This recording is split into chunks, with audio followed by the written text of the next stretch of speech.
সব ধর্মের মানুষ সমানভাবে ধর্মীয় কার্যক্রম পালন করবে বললেন প্রধানমন্ত্রী। ফিলিস্তিনের পক্ষে সোচ্চার হবার আহ্বান। 139 উপজেলায় ভোট গ্রহণ শেষে চলছে গণনা।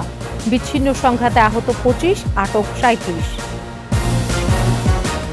প্রাণের অর্ঘ্য নিবেদনে উদযাপিত হচ্ছে রবীন্দ্র জন্মজয়ন্তী। 3টি জাতীয় আয়োজনে রবীন্দ্র অনুরাগীদের ঢল।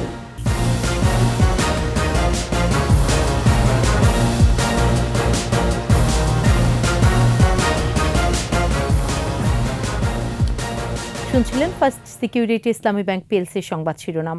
আমন্ত্রণ 21 দেশের সংবাদে, সাথে আছি সোনিয়া স্নিগ্ধা। দর্শক, 21 টেলিভিশনের সংবাদ একই সাথে সরাসরি দেখতে পাবেন আমাদের ফেসবুক পেজ www.facebook.com/2124 অনলাইনে। এছাড়াও সংবাদে আরও থাকছে, আগামী বছরের মাঝামাঝি খুলছে রামগড় বন্দর। ভারতের সঙ্গে বাণিজ্য সম্প্রসারণের নতুন সম্ভাবনা।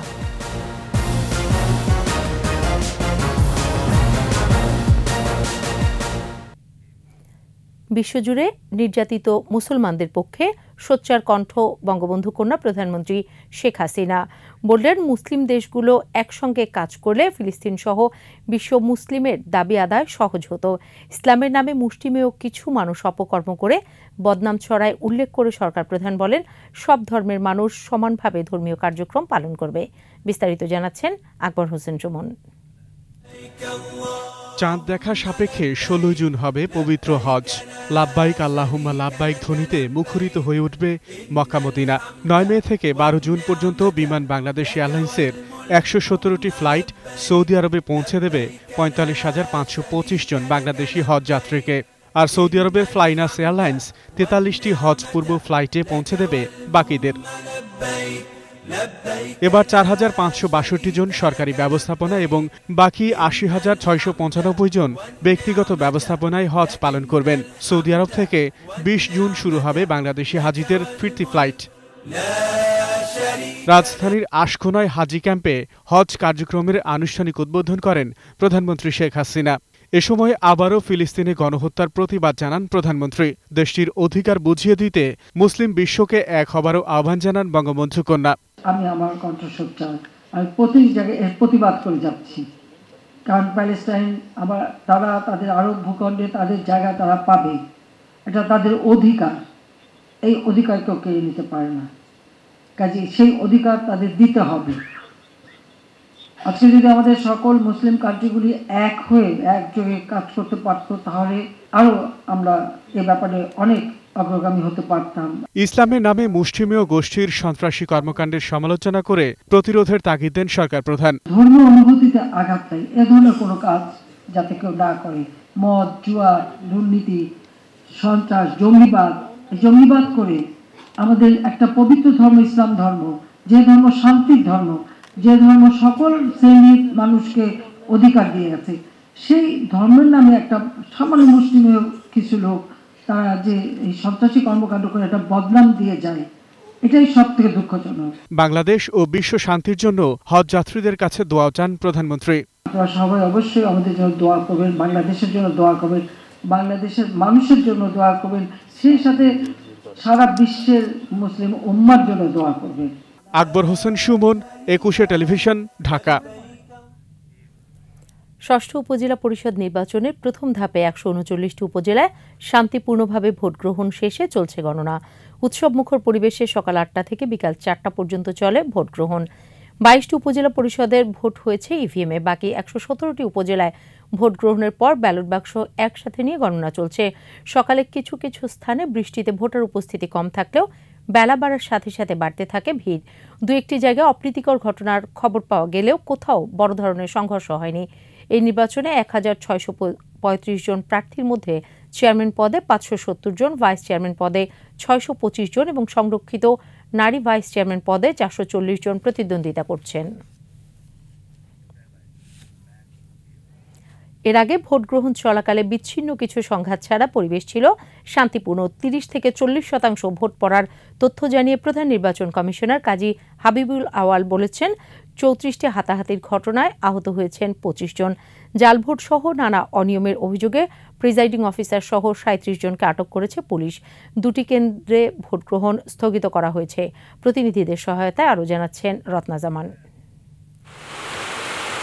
বৃষ্টি বিঘ্নতায় কিছু কিছু কেন্দ্রে সকাল থেকে ভোটারের উপস্থিতি কম থাকলেও বেলা বাড়ার সাথে সাথে বাড়তে থাকে ভিড়।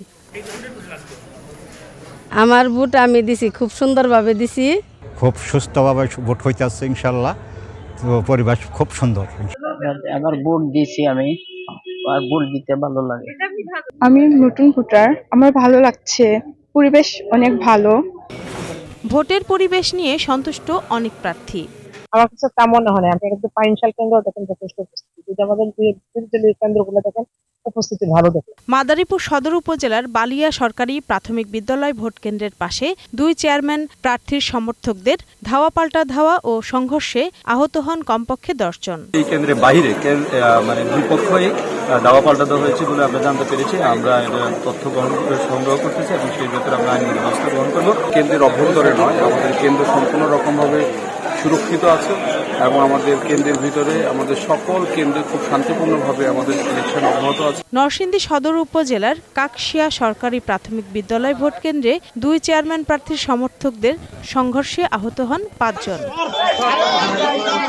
মুন্সিগঞ্জের গজারিয়ায় ভবানীপুর সরকারি প্রাথমিক বিদ্যালয় কেন্দ্রে দুপক্ষের সংঘর্ষে আহত হয়েছেন পুলিশ ও সাংবাদিক সহ কয়েকজন। সিরাজগঞ্জের বেলকুচিতে চেয়ারম্যান প্রার্থী আমিনুল ইসলামের পক্ষে ভোট কেনার সময় নগদ 94,000 টাকা সহ ইউপি চেয়ারম্যান আটক হয়েছেন। গাইবান্ধার ফুলছড়িতে অনিয়মের অভিযোগ এনে ভোট বর্জন করেছেন চেয়ারম্যান প্রার্থী জিএম সেলিম পারভেজ। আপনাদের মাধ্যমে এই নির্বাচন, এই কারচুপির নির্বাচন আমি বর্জন করলাম। জাল ভোট দেয়ায় মেহেরপুরের মুজিবনগরে 3 জনকে জেল জরিমানা করে ভ্রাম্যমাণ আদালত। প্রথম ধাপে 139 উপজেলা পরিষদে চেয়ারম্যান পদে 570 জন, ভাইস চেয়ারম্যান পদে 625 জন এবং সংরক্ষিত নারী ভাইস চেয়ারম্যান পদে 440 জন প্রার্থী প্রতিদ্বন্দ্বিতা করছেন। রত্না জামান, 21 টেলিভিশন। মাদারীপুরে আছেন সহকর্মী নজরুল ইসলাম পলাশ, চলে যাচ্ছি তার কাছে। পলাশ, ভোট শেষে চলছে গণনা, সারাদিনের পরিস্থিতি আর ভোট গণনা বিষয়ে বিস্তারিত জানান। ধন্যবাদ সিনেকদা। আমি মাদারীপুরে বিভিন্ন সেন্টার ঘুরেছি। মাদারীপুরের 3টি উপজেলায় আজকে নির্বাচন হওয়ার কথা ছিল। তার মধ্যে মাদারীপুর শিবচর উপজেলায় বিনা প্রতিদ্বন্দ্বিতায় 3 প্রার্থী নির্বাচিত হওয়ার কারণে এখানে নির্বাচন হয়নি। বাকি মাদারীপুর সদর এবং রাজৈরে নির্বাচন অনুষ্ঠিত হয়েছে। ছোটখাটো 2-1টি বিচ্ছিন্ন ঘটনা ছাড়া সারা উপজেলায় 2টি উপজেলাতেই শান্তিপূর্ণভাবে ভোট গ্রহণ হয়েছে। ভোট গ্রহণ শেষে এখন ভোট গণনা চলছে। মানুষ বিভিন্ন ভোট কেন্দ্রের সামনে অধীর আগ্রহে ভোটের ফলাফল জানার জন্য অপেক্ষা করছেন। মাদারীপুরে পুলিশ বাহিনী এবং প্রশাসনের লোকজন খুব কঠোরভাবে এবারে নির্বাচনটিকে পরিচালনা করেছে, যার কারণে কোথাও সামান্যতম অপ্রীতিকর ঘটনা তেমন একটা ঘটেনি। মাদারীপুর সদর উপজেলাটা সবচেয়ে আলোচিত একটি জায়গা। এখানে মাদারীপুরের সংসদ সদস্য শাহজাহান খানের ছেলে এবং তার আপন চাচাতো ভাই 2 জন প্রতিদ্বন্দ্বিতা করছেন, যার কারণে সারা মাদারীপুরের নজর সদর উপজেলার দিকে। এখানে দুজনে হাড্ডাহাড্ডি লড়াই চলছে। এখন ভোট গণনার পরে বোঝা যাবে যে চাচা যেতে না ভাতিজা যেতে। আর মাদারীপুরে অন্য সব দিকের খবর মোটামুটি শান্ত এবং নির্বাচনের পরেও শান্ত থাকার আশা ব্যক্ত করেছেন জেলা প্রশাসন। জেলা প্রশাসনের সাথে কথা হয়েছে, তারা বিভিন্ন কেন্দ্রে ঘুরে আমাকে যেই কথাটা জানিয়েছে যে এর মানে মাদারীপুরের ইতিহাসে এভাবে একটি অবাধ এবং নিরপেক্ষ নির্বাচন এর আগে মানুষ খুব কমেই দেখেছে। সাধারণ মানুষও ভোট দিতে পেরে অত্যন্ত খুশি হয়েছে এবং মাদারীপুরের মানুষ মনে করছে বাংলাদেশে আবার ভোটের পরিবেশ ফিরে আসছে। সিনেগা, এই ছিল আমার কাছে মাদারীপুরের শেষ খবর। নজরুল, আপনাকে ধন্যবাদ। দর্শক, মাদারীপুরের ভোটের খবর জানাচ্ছিলেন আমাদের সহকর্মী নজরুল ইসলাম পলাশ। প্রাণের অর্ঘ্য নিবেদনে উদযাপিত হচ্ছে বিশ্বকবি রবীন্দ্রনাথ ঠাকুরের ১৬৩তম জন্মজয়ন্তী উৎসব। রবীন্দ্র স্মৃতি বিজড়িত সিরাজগঞ্জের শাহজাদপুর, কুষ্টিয়ার শিলাইদহ ও নওগাঁর প্রতিসরে জাতীয় আয়োজনে ঢল নেমেছে ভক্ত অনুরাগীদের। কবিগুরুর প্রতি শ্রদ্ধা নিবেদনের বর্ণাঢ্য জাতীয় আয়োজনে উৎসবমুখর সিরাজগঞ্জের শাহজাদপুরের রবীন্দ্র কাচারি বাড়ি। ৩ দিনের আয়োজনের উদ্বোধন করে ভূমিমন্ত্রী নারায়ণ চন্দ্র বলেন, জাতীয় সঙ্গীতের মাধ্যমে বাংলা মায়ের অপরূপ সৌন্দর্য ফুটিয়ে তুলেছেন বিশ্বকবি। কুষ্টিয়ার শিলাইদহ কুঠিবাড়ি মূল মঞ্চে 2 দিনের জাতীয় অনুষ্ঠানমালার উদ্বোধন করেন আওয়ামী লীগের যুগ্ম সম্পাদক মাহবুবুল আলম হানিফ এমপি। জাতীয় সঙ্গীতের মাধ্যমে উৎসবের সূচনা হয়। প্রতিদিনের সাংস্কৃতিক অনুষ্ঠান ছাড়াও বসেছে গ্রামীণ মেলা। বিশ্বকবির নিজস্ব পরগনা নওগাঁর প্রতিসরেও চলছে দিনব্যাপী জাতীয় আয়োজন। নিচ্ছি বিরতি, যখন ফিরছি তখন অন্যান্য খবরের সঙ্গে আরও থাকছে। যশোরের সড়ক প্রশস্তকরণের নামে অবাধে বৃক্ষ নিধন, 2 বছরে কাটা পড়েছে 2000-এর বেশি গাছ। আবার আমন্ত্রণ 21 দেশের সংবাদে। ভারতের সঙ্গে দেশের পার্বত্য জেলাগুলোর যোগাযোগের নতুন দ্বার উন্মোচন করতে যাচ্ছে রামগড় স্থলবন্দর। এতে বাণিজ্য সম্প্রসারণের পাশাপাশি উন্নত হবে স্থানীয়দের আর্থসামাজিক অবস্থারও। আগামী বছরের মাঝামাঝি এই বন্দরটি খুলে দেওয়া হবে বলে জানিয়েছেন সংশ্লিষ্টরা। খাগড়াছড়ির রামগড় ঘুরে এসে আবু হানিফের ক্যামেরায় বিস্তারিত জানাচ্ছেন আহমদ বাবু। বাংলাদেশ ও ভারতের উত্তর পূর্ব অঞ্চলের 7টি রাজ্যের সাথে সাধারণ মানুষের চলাচল ও ব্যবসা বাণিজ্য উন্নয়নের জন্য রামগড় স্থলবন্দর চালুর উদ্যোগ নেয় উভয় দেশ। প্রধানমন্ত্রী শেখ হাসিনা 2010 সালে ভারত সফরের সময় ভারতের তৎকালীন প্রধানমন্ত্রী মনমোহন সিংয়ের সঙ্গে বৈঠকে রামগড় স্থলবন্দর চালুর সিদ্ধান্ত হয়।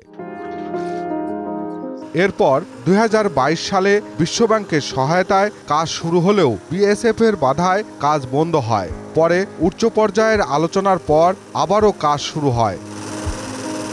প্রকল্পটি দ্রুত চালু করার জন্য ফেনী নদীর উপর বাংলাদেশ ও ভারতের অংশে মৈত্রী সেতুর কাজ শেষ করেছে ভারত সরকার।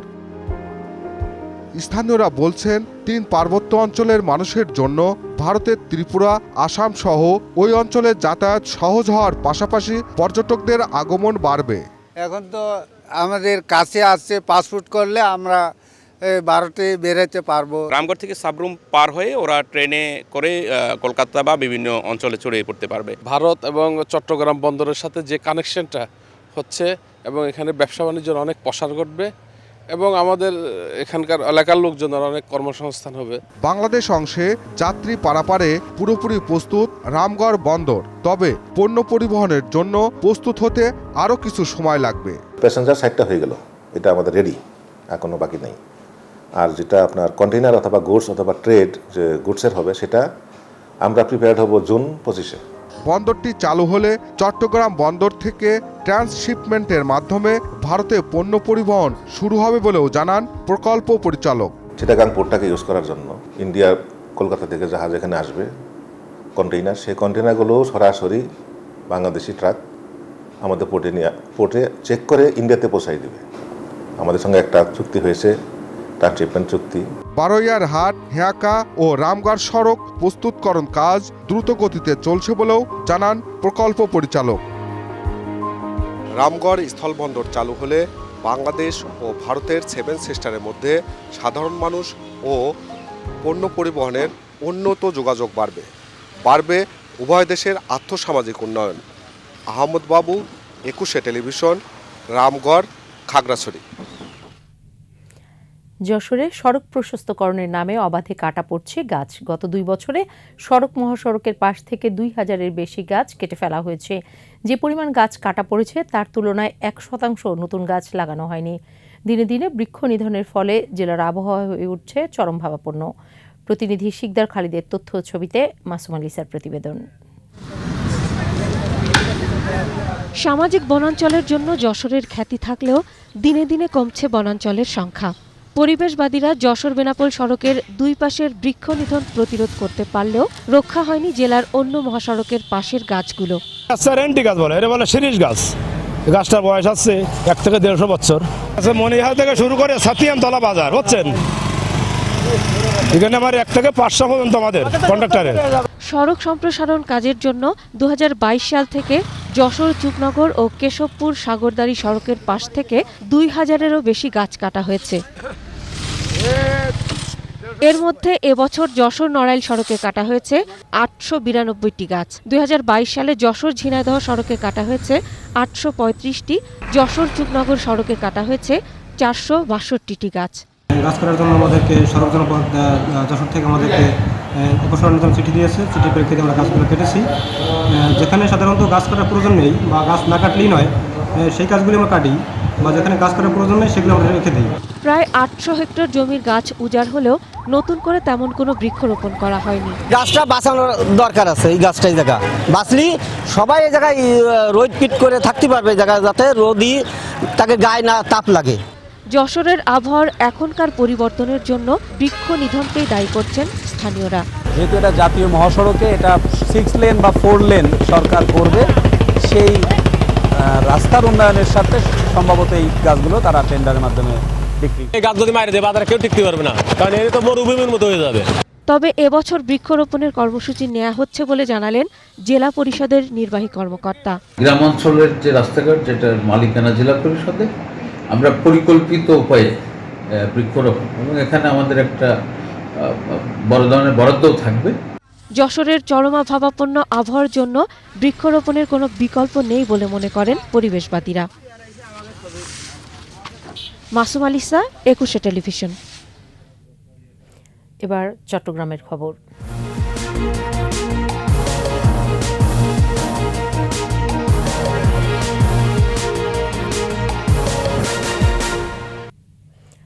নানা কর্মসূচিতে চট্টগ্রামে উদযাপিত হয়েছে বিশ্ব রেড ক্রস ও রেড ক্রিসেন্ট দিবস।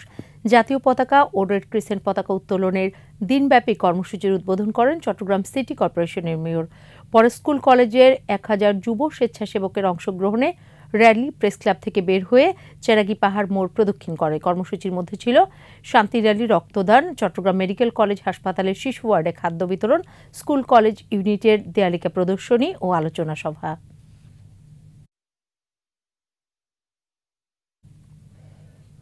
আল আরাফা ইসলামী ব্যাংক পিএলসির চট্টগ্রামের নজুমিয়া হাট শাখার এটিএম বুথের উদ্বোধন করেছেন ব্যাংকের জোনাল হেড ও senior executive vice president Mohammad Azam. এ উপলক্ষে স্থানীয় ব্যবসায়ীদের সঙ্গে মতবিনিময় করেন তিনি।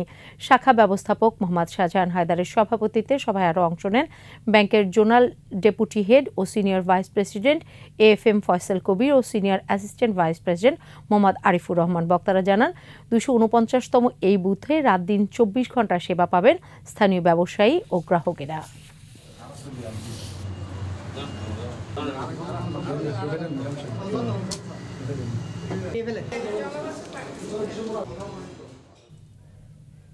শেষ করছি 21-এর দেশের সংবাদ। যাবার আগে ফার্স্ট সিকিউরিটি ইসলামী ব্যাংক পিএলসি সংবাদ শিরোনামগুলো আরও একবার। সব ধর্মের মানুষ সমানভাবে ধর্মীয় কার্যক্রম পালন করবে বললেন প্রধানমন্ত্রী।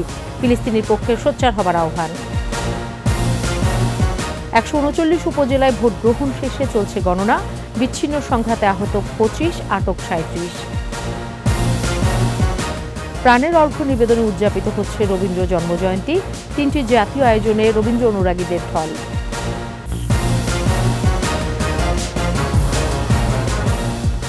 সর্বশেষ খবর জানতে ডায়াল করুন 2021 নম্বরে, আর ভিজিট করুন 21.tv.com ওয়েবসাইটে। এছাড়া ফেসবুকে ভিজিট করতে পারেন facebook.com/2124 অনলাইনে। এখন সাথে থাকার জন্য ধন্যবাদ। পরের সংবাদ সন্ধ্যা 7টায় দেখার আমন্ত্রণ রইল। 21-এর সাথেই থাকুন।